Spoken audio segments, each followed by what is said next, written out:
Dr. Shooter, you know, social media's had their say on this. The press have interpreted what you've said in various ways.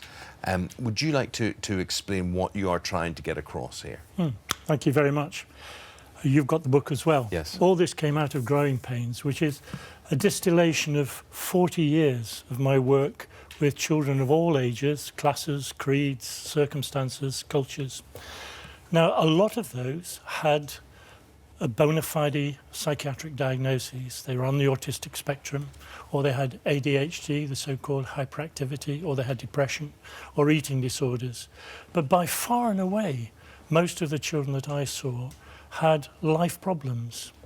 They were struggling because their developmental had gone askew, or they were abused by one sort or another and had lost all their faith in relationships, or they were struggling with losses, with parental separation and divorce and so on. Why would they be diagnosed as having autism? Well, I'm not saying they might be diagnosed as autism. I think, of course, there are genuine diagnoses of all sorts of stages along the autistic spectrum and of other things like attention deficit hyperactivity disorder and depression and so on.